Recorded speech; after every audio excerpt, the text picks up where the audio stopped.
Praise God. Kumusta na po kayo? Happy New Year! Ayun nyo pong kumustahin ang inyong katabi, harap, likod. Happy New Year, kapatid. Ayan. Praise the Lord. Kanina pinataas ko yung mga kamay at daliri nung first service eh. Pakitaas nga. Mag-i-inspect, palakpakan, kawayan natin si Lord. Amen. Napakaraming pangyayari ang nakaraang taon. At nakakatuwa dahil sisimulan po natin ang taong 2026 again with a breakthrough.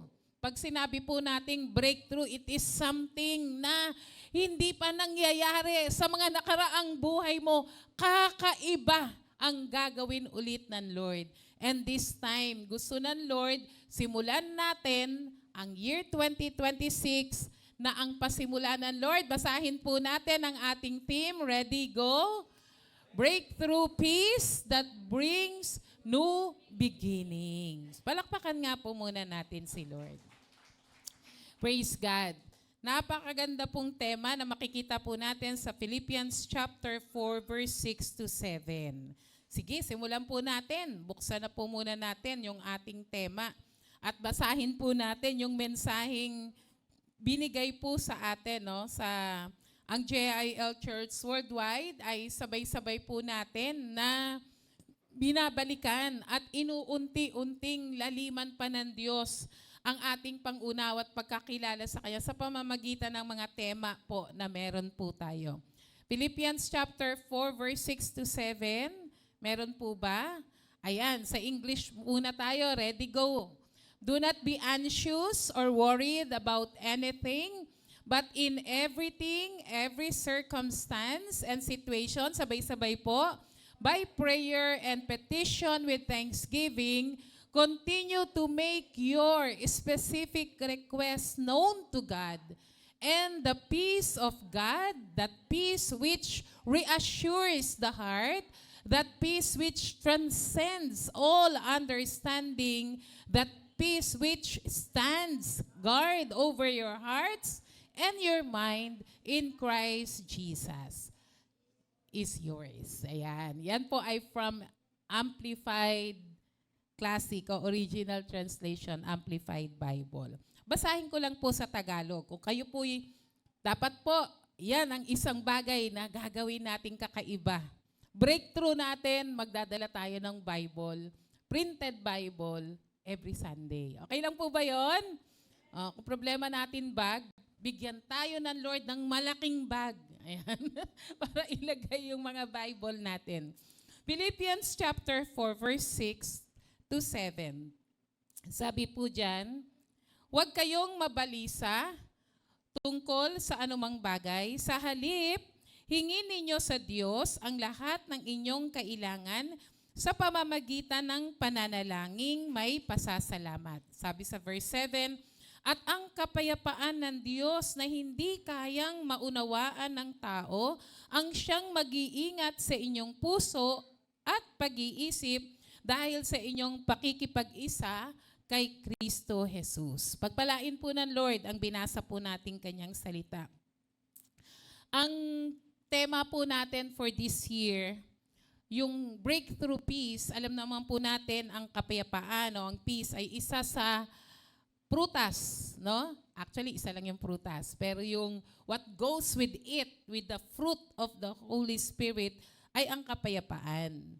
At ibang klase pong itong kapayapaan eh. Hindi lang it is not the absence of noise, it is not the absence of trouble, it is not the absence of mga challenges or crises or mga trials, but this is a deep inner calm and confidence that comes from God completely. Itong klase ng breakthrough peace na ito, Diyos lang ang pinanggagalingan nito. And that even in the midst of storm, kalmado ka.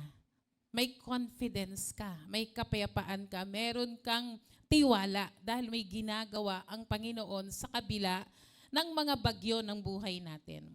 Ang kapayapaan na galing sa Panginoon ay ang pundasyon ng mga bagong panimula.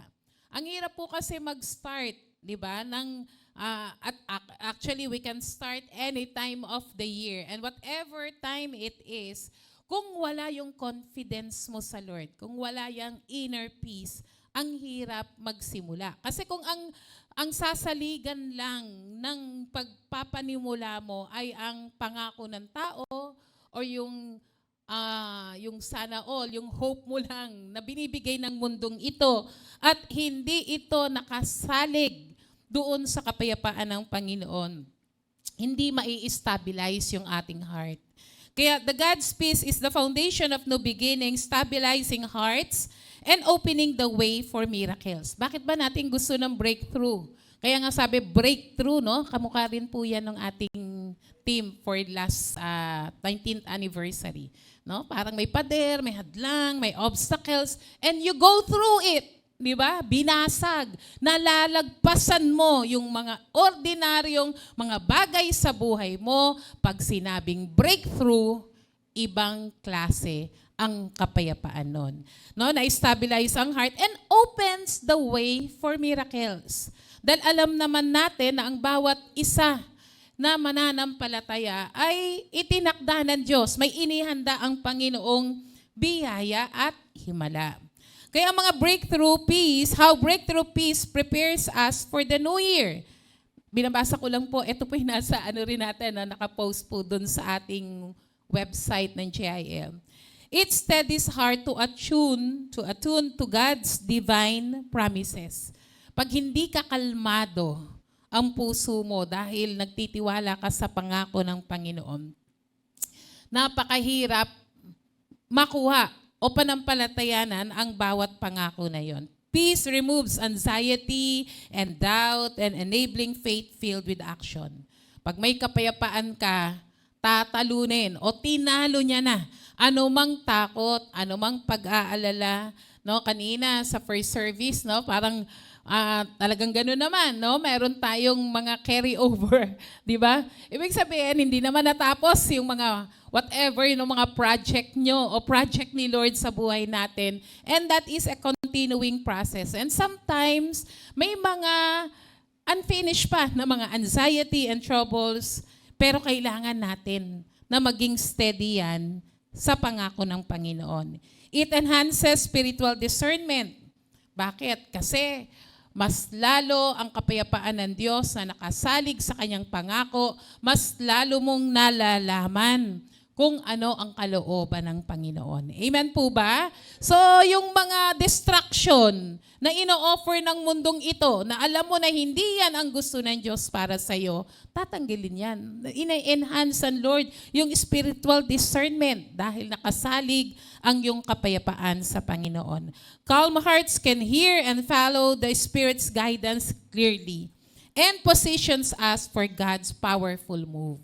Pag may breakthrough peace, ready ka na. Di ba? Parang basketball player na nag-aantay na pasahan siya ng bola.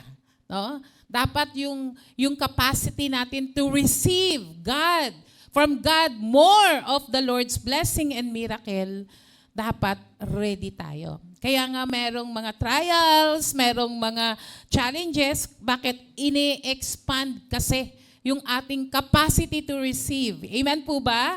Magpe-persevere ka, nagiging patient ka, mas lalo kang nagpre-pray, di ba? Hinahanap mong kalooban ng Panginoon. Then, if you have that breakthrough peace from the Lord, nakaposition ka na para tanggapin yung powerful move ni Lord. Sabi doon sa binasa natin kanina, no, yung do not be anxious or worried about anything. Dito lang po sa verse na to, isang reality na meron po tayo. Sabi ron do not be anxious. Bakit?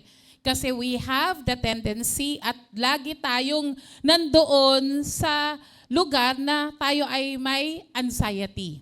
Hindi sinasabing walang anxiety o wala tayong worry, wala tayong mga brokenness. Ang sinasabi rito, meron. That's the reality. Meron tayong anxiety, we worried about many things. Kaya nga pag tiningnan natin yung Bible, yung mga kwento ron, yung mga promises ng Lord, even yung ating kakainin, yung even ang ating susuotin. Lagi sinasabi ng Lord, di ba, do not worry about these things. Kasi nga, di ba, katawan, kailangan ng pagkain, kailangan ng susuotin, pero paulit-ulit yung sinasabing promise ng Lord that do not worry because worriness or being anxious and to worry is real. Amen? Realidad yun. Andiyan po ba kayo? We don't deny it. Nandyan yan sa buhay natin. Kaya nga nandito yung Philippians 4 verse 6 para sabihin tayo, yes, there are anxiety. Yes, there are troubles. Yes, meron tayong mga worriness sa buhay natin. Pero ang sinasabi, wala ka na, dapat tanggalin mo yan. No? Instead of being anxious, ang sinasabi sa atin, ang gawin mo sa lahat ng bagay, di ba? In everything, whatever the circumstances or situation, manalangin ka. Ang prayer is not only asking. Prayer is communicating with God. Prayer is, ano ba yan? Yung talagang gusto mong maging close kayo ni Lord. Di ba? Ganyan naman sa isang relasyon, pwede bang ma-fall in love ang anyone sa mga mag-asawa, di ba? At mapunta sa kasalan nang hindi sila close, di ba? Ang ginagawa nila, dapat nag-uusap. Katulad ng isang pananalangin. It is your communion with God. At si Lord, anytime, handa siyang makinig. Hindi lang dahil pwede kang magsumbong. Pwede ba yon? Pwede pong sabihin kung you're not feeling okay, you are broken-hearted, na Lord, may nagsabi sa akin ng ganito. Lord, medyo nasaktan ako sa ginawa nito, ganyan. Pwede tayong magkwento. Pwede ngang sabi nga, parang trash can, di ba? All our hurts, we can give it to God. Amen po ba? Sabi ron, kung we are worried and we have anxiety, pwede tayong manalangin. At yung verse 7 na sinasabi diyan, ang naging resulta ng pagiging malapit, pakikipag-usap mo sa Diyos, na despite of mayroon kang anxiety and worry and challenges, yung breakthrough peace na sinasabi ng verse 7 na hindi mo maintindihan.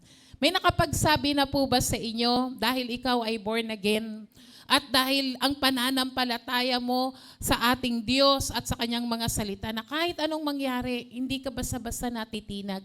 At nagtataka yung mga tao sa paligid at sinasabing, anong meron ka?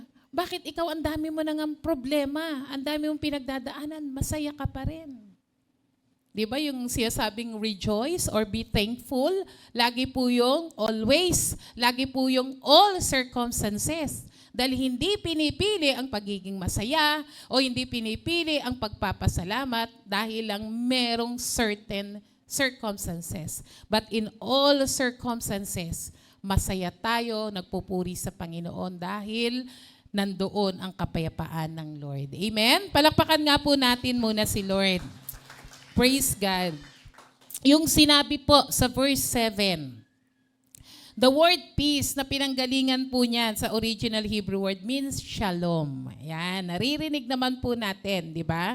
The word peace is the Hebrew word shalom. Sabi diyan sa next slide, no? It means perfect welfare, serenity, fulfillment, freedom from trouble, and liberation from anything which hinders contentment. Para po itong tayo, di ba, kapag may na-meet tayo, hello, di ba? Hi. At kapag tapos na kayo mag-uusap, bye. No, ito yung kanilang greetings. Yung greetings ng mga Hudyo, it is not something to just to say hi and hello and goodbye out of nothing. Pag binati ka nila, ang sinasabi nila shalom, na sinasabi nila ang prayer ko sa'yo, dumating sa'yo ang kapayapaan ng Diyos, ang kabuuan ng yung welfare, kapakanan. Kompleto, hindi lang sa pera, hindi lang sa physical, kundi the entirety of it, spiritual, emotional, in everything. Nakuha po ba natin? So that is the word shalom, the completeness of it. No? It is also the freedom from trouble. Hindi nangangahulog ang wala kang problema. Pero may problema, pero hindi ka naaapektuhan. Bakit? Kasi may kapayapaan ka na nakasalig sa Diyos at sa kanyang mga pangako. Amen? Sige, palakpakan nga po natin si Lord. Kaya when a Jew said shalom, di ba? They were wishing on another the full presence, peace, and prosperity of all the blessedness of God. Kaya nakakatuwa kapag may bumanggit sa'yo at buong pananampalataya, shalom, ang ibig sabihin, sinasabi niya, lubos na pagpapala ng Diyos sa kabuuan ng buhay mo. On Numbers chapter 6, yan, ito yung ating benediction, di ba? The blessings. Sabi diyan, basa po tayo. May the Lord bless you and take good care of you.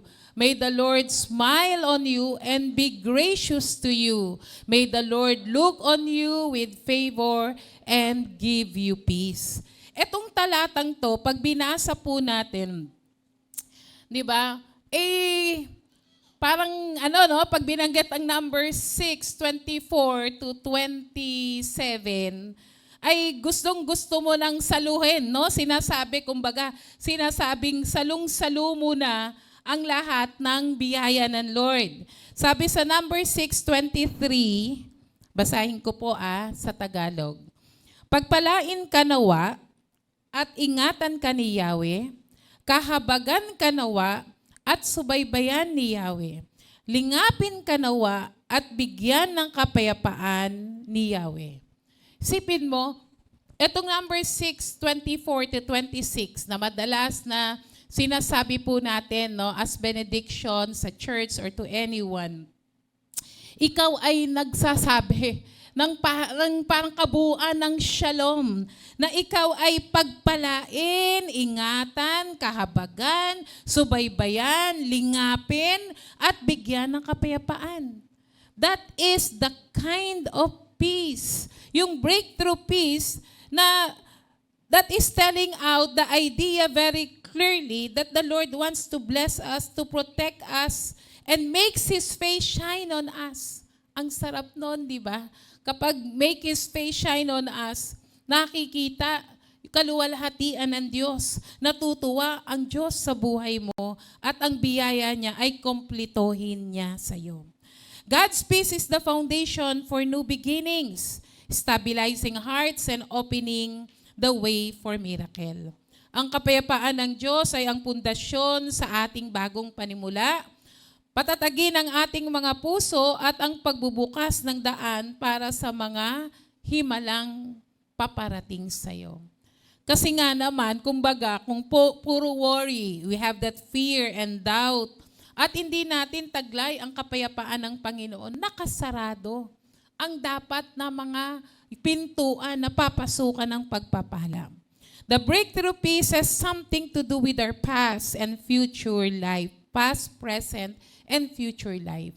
Na kapag tiningnan pala natin, ano itong klaseng kapayapaan na gustong ibigay ng Diyos sa atin, ay babalikan natin yung the breakthrough peace of the past, the breakthrough peace of the present, and the breakthrough peace of our future.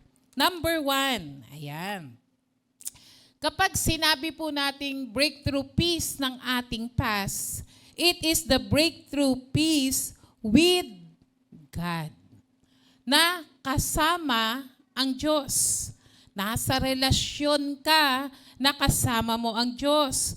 At ang pinag-uusapan po natin dyan ay ang ating kaligtasan. Yung breakthrough peace na nagsimula sa ating nakaraan, ang kaligtasan, pinakakailangan natin, ang breakthrough peace na mangyayari na pinakauna kung kasama natin ang Diyos at kung tayo ay sa Diyos, tayo ay Kanyang ililigtas. Bakit ba kailangan nating balikan the breakthrough peace of our past? Sino ba tayo? Ano ba ang sitwasyon ng ating relasyon sa Diyos? Sabi ng Romans chapter 3, all have sinned. Lahat tayo ay nagkasala. kaaway tayo ng Diyos, layo tayo sa Diyos dahil sa ating kasalanan at walang anumang trabaho, mabuting gawa, pera o kasikatan o kapangyarihan ang pwedeng magdikit ulit sa atin sa Diyos. Dahil nga ang tao, ang kanyang nakaraan, tayo, na kumbaga tayo nakaraan na natin kasi niligtas tayo ng Panginoon. Di po ba? It is our salvation. Doon nagsimula yung breakthrough peace with God. Dahil tayo'y nagkaroon ng breakthrough peace kung hindi muna aayusin ng Diyos ang ating nakaraan. Sabi po dyan, no? Sa Romans chapter 5 verse 1, basa po tayo, we had been made right with God because of our faith. So we have peace with God through our Lord Jesus Christ. Makikita po natin diyan sa binasa natin na kung paano tayo, anong klase itong kapayapaan, kung paano tayo naitama ang relasyon sa Panginoon. Sabi diyan, sapagkat napawalang sala na tayo sa pamamagitan ng ating pananampalataya, mayroon na tayong mapayapang ugnayan sa Diyos sa pamamagitan ng ating Panginoong Hesukristo. Ibig sabihin, kung hindi pala tayo na i-connect ulit sa Lord, hindi tayo, ano sabi diyan, no? Na sa pamamagitan ng pananampalataya na pawalang sala tayo ulit. We were made righteous before God. Through the Lord Jesus, hindi natin makukuha yung breakthrough peace. Yung inaantay nating kapayapaan na kahit anong nangyayari sa paligid mo, hindi ka matitinag, hindi ka mag-aalala. Amen po ba? Kaya sabi diyan, no, sabi niya, mayroon na tayong mapayapang ugnayan sa Diyos sa pamamagitan ng ating Panginoong Hesukristo. Kaya nga, peace, breakthrough peace with God ay naging possible lamang dahil nakipag-isa tayo sa Panginoon. Dahil niligtas ka ni Jesus. Dahil sinuko mo ang iyong buhay. Amen po ba? Palakpakan nga po natin ang Panginoon.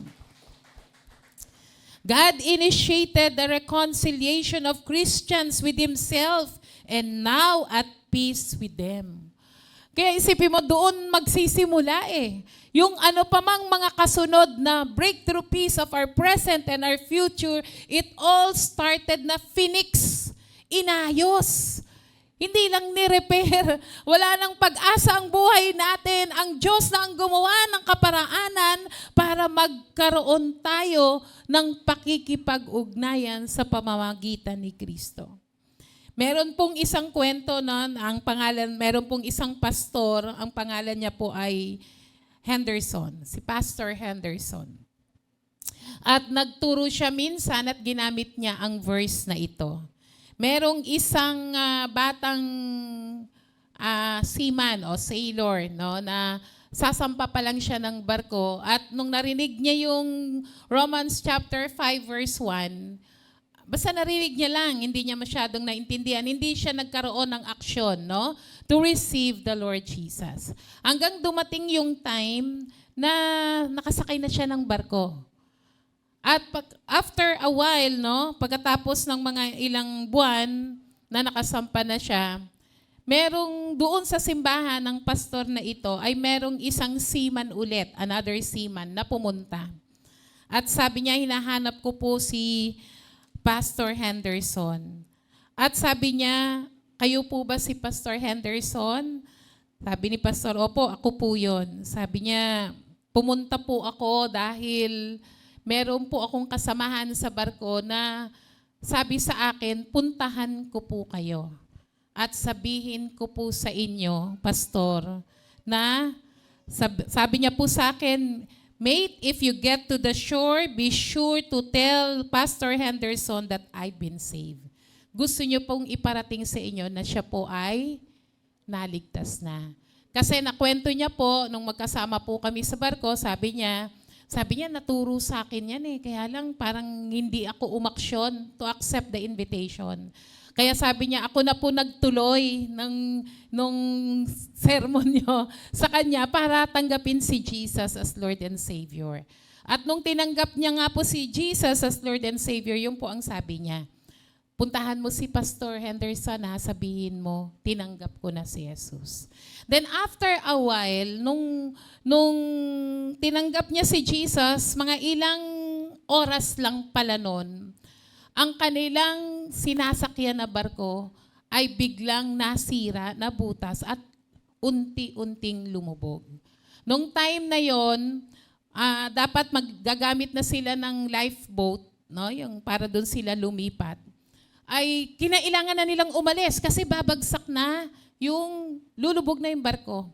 At nakita niya kumakaway-kaway etong sailor na to na umattend dati dun sa simbahan ni Pastor. At naalala niya. Sumisigaw niya ulit. Sabi niya, mate, sabihin mo kay Pastor save na ako, save na ako. Bagamat hindi na siya ulit nakita dahil hindi siya nakasampa doon sa lifeboat na yon. Pero isang bagay na ikinatuwa at ikasisiya, hindi nasayang ang kanyang pananampalataya na kahit sa huling sandali ng kanyang buhay, tinanggap niya ang Panginoong Yesus. Amen? Palakpakan nga po natin si Lord. Ibang klaseng breakthrough peace that even in the point of death, hindi niya alam kung makakalagpas pa siya ron dahil kasama na siya dun sa lumulubog at nakikita niya yung kasamahan niya na nakasakay na ng boat na yon. Nire-remind niya pa rin, puntahan mo si Pastor sabihin mo, naligtas na ako ni Jesus. Amen? Kaya kapatid, itong klaseng kapayapaan na ito na mga bagay na may mga bagay na kinakatakutan tayo, may mga bagay na hindi tayo at ease. Pero kailangan umpisahan natin yung buhay natin. Ligtas ka ba? Okay ba ang iyong relasyon sa Panginoon? You are made righteous in Jesus. Walang ibang pwedeng magligtas sa atin kundi ang Panginoong Yesus. Kung tayo ay ligtas, kumusta naman yung mga dapat ma-share naman natin to have that breakthrough peace with God. May mga pagkakataon, sabi po noon John chapter 1 verse 12, yet to all who receive Him, to those who believe in His name, He gave the right to become children of God. Alam niyo po yung storya na itong Romans 1, John chapter 1 verse 12. Ang sinasabi diyan, you cross the bridge into God's family when you receive Christ through an invitation. Yung slide na pong yun, kanina. And experience peace and life abundant and eternal, and that is breakthrough salvation. Kapag tinanggap mo si Jesus as your Lord and Savior and you believe in His name, isipin mo, yung transition na dati kaaway ng Diyos, rebelde sa Diyos, anak ng ang ama ay ang sinungaling, di ba? Dati tayo sa kaharian ng kadiliman. And yet, after you receive Jesus, to those who receive Him and believe in His name, you were given the right to become children of God. Anak na ako ng Diyos. At may kapayapaang di malirip dahil pinatawad niya ang aking mga kasalanan. Amen? Palakpakan nga po natin si Lord. Jesus Christ died on the cross and rose from the grave, and He paid the penalty for our sin and bridged the gap between God and people. Kaya itong breakthrough peace na ito na sinasabi sa atin, ito yung klase that have to deal with our past, our sinful life, our life as a sinner. At dahil yung kapayapaan kasama ang Diyos na idugtong muli ang relasyon mo sa Panginoon. Revelation chapter 3 verse 20, basahin po natin. Sabi po dyan sa next slide, Here I am, I stand at the door, basa po tayo, I stand at the door and knock. If you hear my voice and open the door, I will come in and eat with you, and you will eat with me.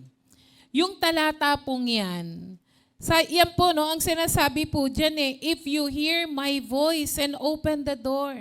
Ang sinasabi, ibig sabihin si Jesus, nakatayo na sa pinto at kumakatok. Pero hindi siya nag-gate crash. Hindi niya tinutulak yung pinto. Bakit? Because He wants an invitation. He wants yung acceptance. Kaya ang ating kaligtasan ay ipagdidesisyon, di po ba? Tama po ba? You have to decide. Kung kailangan mo ba ng tagapagligtas? Kung kailangan mo ba ng magpapatawad sa iyong kasalanan? Sabi diyan sa Tagalog, no? Basahin ko lang po. Sabi diyan, tingnan mo, nakatayo ako at kumakatok sa pintuan. Kung diringgin ni numan ang aking tinig at bubuksan ang pinto, papasok ako at kakain akong kasalo niya. If you hear my voice and upon the door, it is an individual invitation. Jesus is patiently waiting to let Him come in for us and to open the door. Amen po ba? Maaring ginawa mo na yan nung una, nung tinanggap mo si Jesus. Baka may pagkakataon sa buhay natin na kaya hindi natin maranasan yung breakthrough peace, ay sinat natin ulit yung door. Ayaw nating makialam si Jesus. Baka pagpapasukin ko yan dito kung ano-anong gawin, ano-anong pakialaman. Di po ba? But Jesus is telling us, kailangan, you have to decide. Sabi nga, if, no? Andito ako, kumakatok, nakatayo, kung naririnig mo ko, so merong action. No? If you hear and open the door, ano pong ino-offer ni Jesus? Sabi niya, papasok ako at makikikain. Alam niyo po sa kultura ng mga Hudyo, kapag ikaw, if you are sharing a meal, ibig sabihin, hindi simpleng relasyon lang yan. Di ba? Ibig sabihin, close na close kayo, pamilya kayo. You are in a deep relationship, not just a visit. Hindi lang dahil bumisita, kundi gusto ng Diyos, doon na nga, pwede na ba? Doon na ako titira rin? Pwede ba? Nandyan na rin sa bahay mo, makikikain. Ang sinasabi ng Lord, maging together tayo. Hayaan mo akong makialam sa buhay mo. Hayaan mo akong may gawin sa buhay mo. All we have to do is to hear. Actually, naririnig natin. Kaya lang ayaw nating pagbuksan. Kasi may mga bahagi ng buhay natin, ayaw nating malaman ni Lord. Ayaw nating pakita sa Panginoon. At ang tingin natin, KJ si Lord, baka sabihan na naman ako, ganito, ganyan. Hindi po. Anumang bagay, kapag totally surrender to the Lord, you hear His voice and open the door, then nare-restore ang relationship, ang intimacy, daily fellowship, real friendship. Andyan po ba kayo? Isipin mo, isang relasyon na kapag nangyari sa buhay mo, you are getting that breakthrough relationship with God. In relationship with God. Amen? So our past, niligtas tayo, gusto ng Diyos na baguhin ang buhay natin. Si Jesus, hindi lang forgiveness, hindi niya lang naman sinabing, I died for you, sa yung mga kasalanan. Ang inaantay din ng Lord ay magkaroon tayo ng relasyon sa Kanya. Andiyan po ba kayo? Yung closeness na tinatawag. Kasi meron tayong tendency na, di ba? Parang, privacy ko na yan. Ako na yan. Huwag mo nang pakialaman. Pero kapatid, ang inihingi ng Lord, if you want to have that breakthrough peace, is to be with God. Amen? Breakthrough does not start with activity. It starts with opening the door again to be at peace with God. Open the door of your life because He wants to come in and to dine with you. Kaya ang magandang tanong po natin, kung minsan binuksan mo ang pintuan ng iyong buhay kay Jesus at tinanggap siya bilang Panginoon at tagapagligtas? Kapatid, may pagkakataon bang kumakatok ulit si Lord? Bakit? Hindi para iligtas ka kasi baka pinalayas natin si Jesus at ayaw nating makialam siya sa ating buhay. Tandaan mo kapatid, walang bagay na hangari ng Diyos sa iyo kundi para lang sa ikabubuti mo. Amen? Palakpakan po natin si Lord. Kung merong breakthrough peace about our past, merong breakthrough peace about our present. And that is the breakthrough peace of God.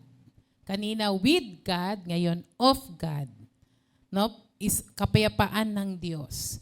It is our dedication. It is our life. It is our service. Naligtas ka na, then what's next? Ano nang nangyari? The breakthrough peace that comes with our life dedicated to Him. Our walk, our talk, our lifestyle on how we conduct our daily lives comes from a relationship. So una, makipagkasundo muna sa Diyos para magkaroon ng breakthrough peace with God. Pangalawa, dedikasyon, all out, surrender, araw-araw na buhay para magkaroon ka ng breakthrough peace of God. Ang sarap mabuhay after na iligtas ka ni Jesus at tanggapin siya sa buhay mo, hindi ka nag-aalala na hindi ka lumalakad ng ayon sa kanyang kalooban.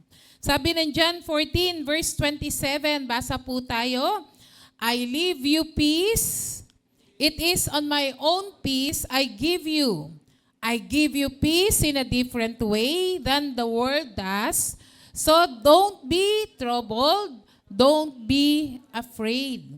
Sabi po sa Tagalog no, ng John chapter 14 verse 27, kapayapaan ang iniiwan ko sa inyo, ang aking kapayapaan ang ibinibigay ko sa inyo. Hindi ito katulad ng kapayapaang ibinibigay ng mundo. Huwag mabagabag ang inyong kaulooban at huwag kayong matakot. Breakthrough peace ng ating kasalukuyan, sipin nyo dito sa John 14 verse 27, ang sinasabi ng Lord sa'yo, may regalo ako sa'yo. Andiyan po ba kayo? Andun yung word na give eh. Diba? I leave you peace. In my own peace, I give you peace. Parang paulit-ulit, no? Na sinasabi ng Lord, libre to, regalo to. Kunin mo.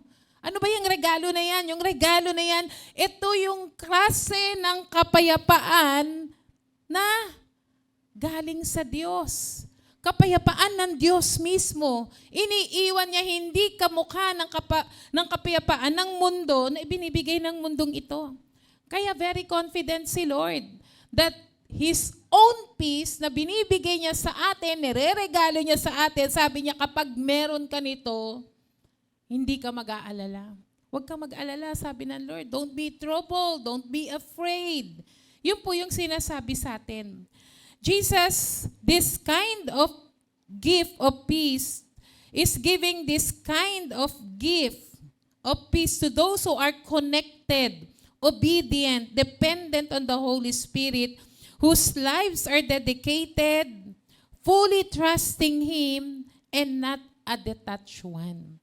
Ibig sabihin, hindi ka makukontento na naligtas ka lang. Dapat yung buhay na meron tayo ngayon ay yung buhay na nakadikit sa ating Panginoong Jesus. Yung buhay na ang inilalakad mo, ang iniisip mo, ang sinasabi mo ay connected. A life that is dedicated, all out. Kita niyo yung mga fans, di ba? Kapag may idol, may artista, kaya basketball player, o athlete, or kung sino mang kanilang hinahangaan, halos magpakamatay dun sa kanilang idol. Lahat ng mga binibenta, binibili, t-shirt, lahat, meron sila. Bakit? Kasi fanatic, dedicated, loyal. Andiyan po ba kayo? Yung buhay kaya natin.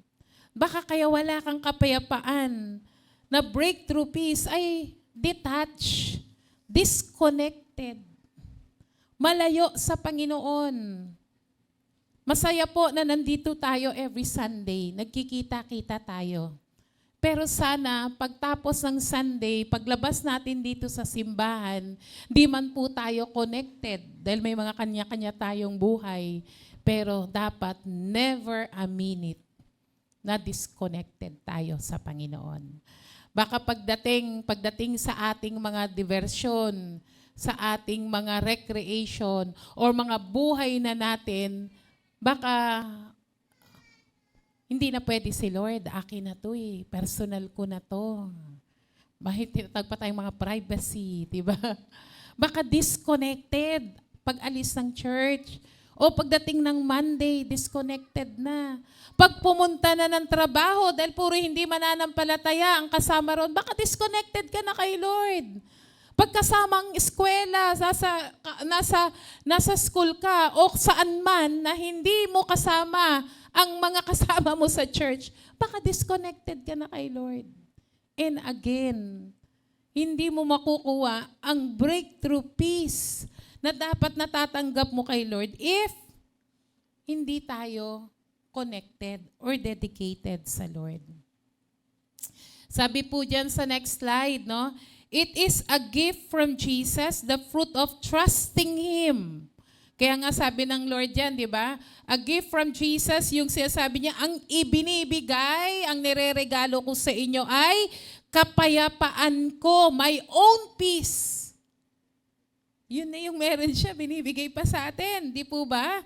At ang resulta nito ay ang pagtitiwala sa Kanya. Ano ba ang promise ng Lord? Promising protection for hearts and mind, lasting calm amidst trouble, and perfect peace for those who rely in God.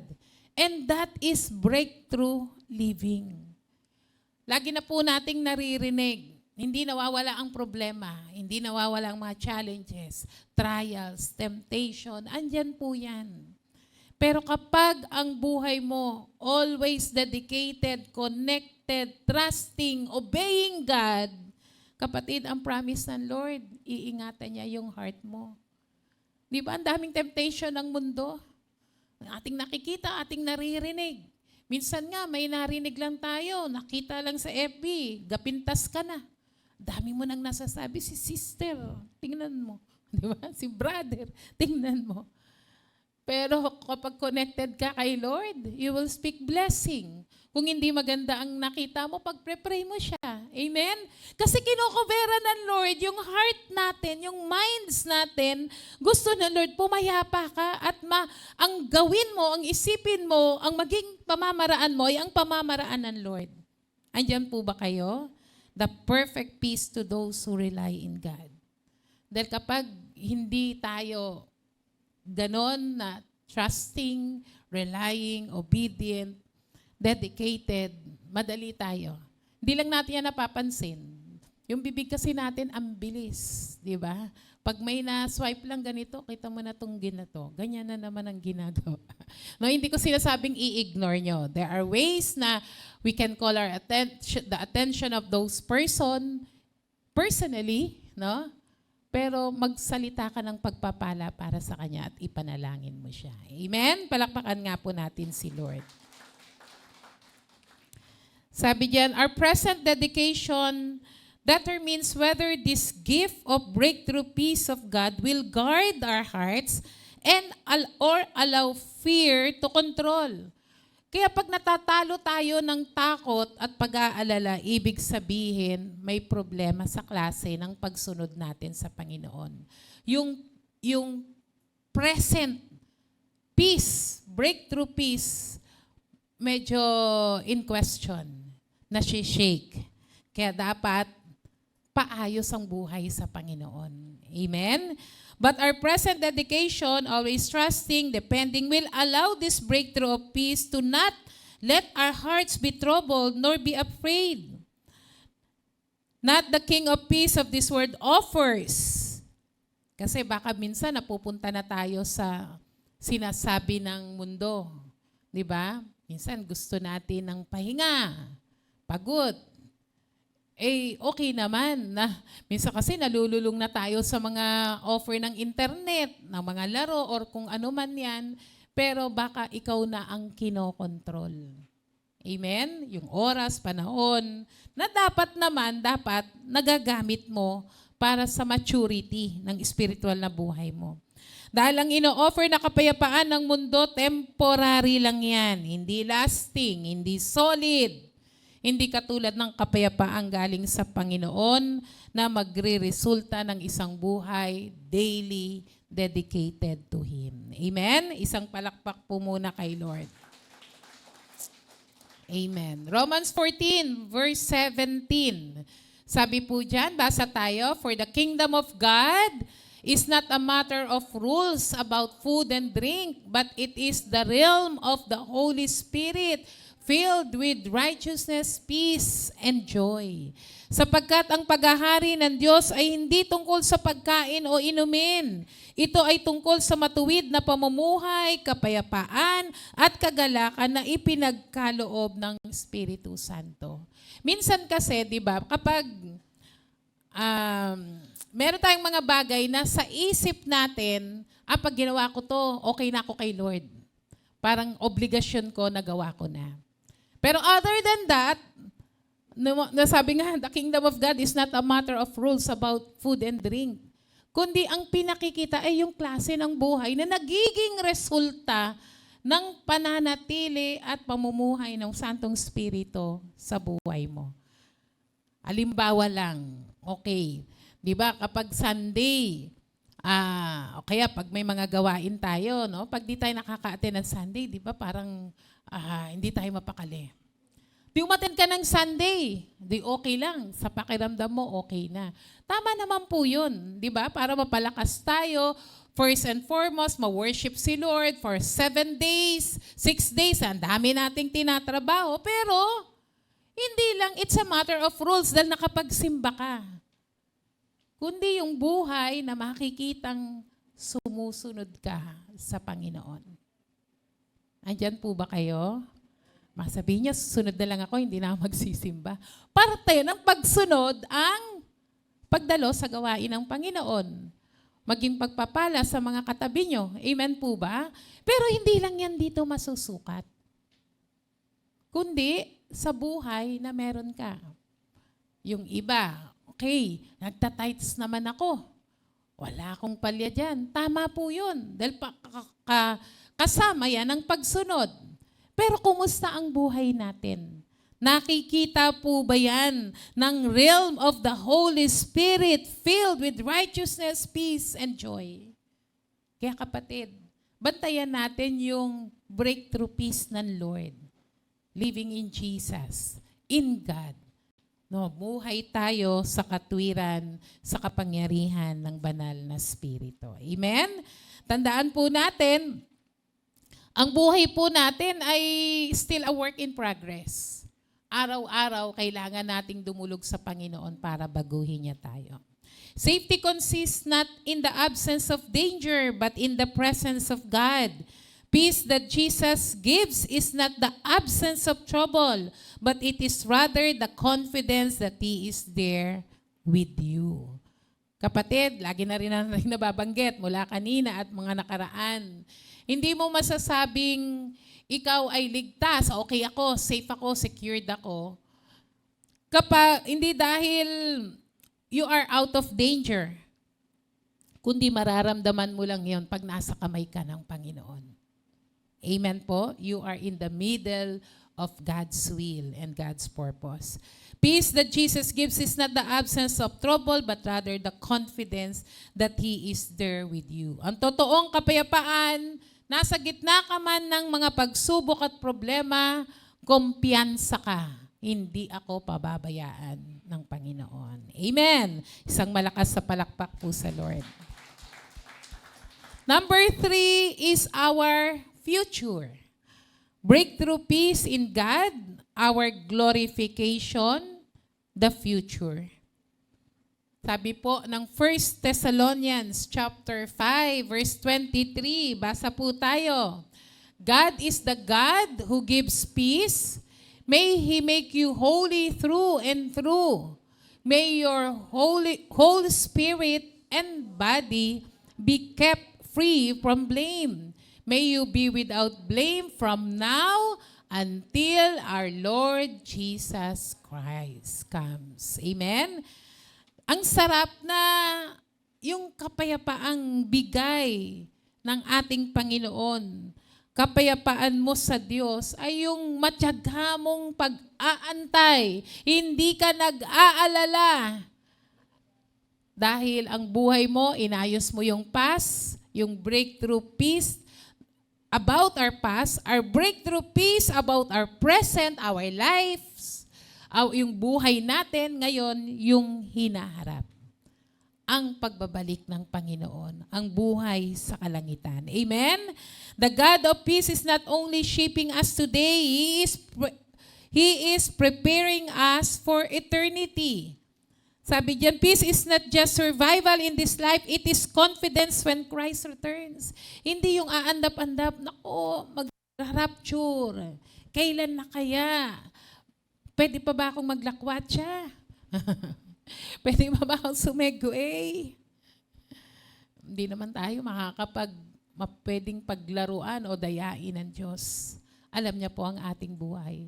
But yung kapayapaan na meron ka na kahit anong mangyari, mapagdaanan, anong klaseng paghihirap man ang daanan mo, alam mo sa pagbabalik ng Panginoon, kasama ka niya sa kanyang kaluwalhatian.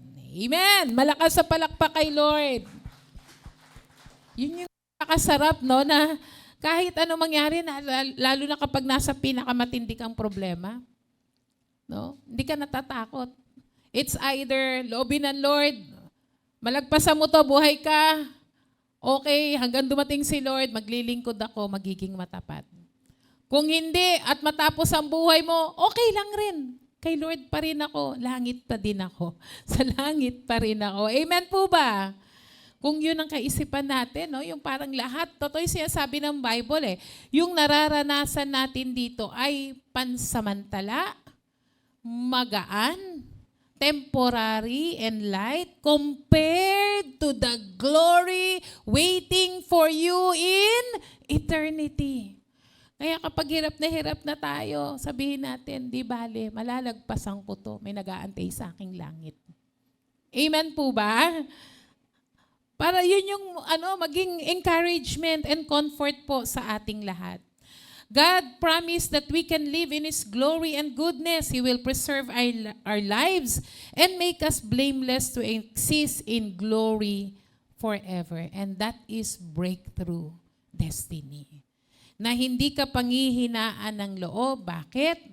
Alam mong may walang hanggan na nag-aantay sa iyo. Amen? Sabi po diyan sa ating next slide, sabi diyan, no God, no peace. No God, no peace. Pag wala kang kilalang Diyos, wala kang peace with God, peace of God, peace in God, your past, your present, and future breakthrough peace ay wala kang kapayapaan. Pero pag may kilala kang Diyos, alam mo at mararanasan mo ang kapayapaan. Breakthrough peace is resting in His victory. Sa uli pong paalala sa atin, sabi ng John 16, ang kapayapaan na ito, that the peace which is in me will be with you as you give your great confidence as you rest in me. Ang kapayapaan ay hindi natin makukuha sa mundo, makukuha mo lang yan kay Kristo. Isang malakas pong palakpak sa Panginoon. This season of new beginnings, know that breakthrough peace is for you. Tumayo po tayong lahat. Kapatid, sarap simulan ang 2026. Na kung pwede mo lang talagang, Lord, in 2025 ko, parang nawala talaga yung kapayapaan ko. I worried in so many things. Nung nakaraang New Year po,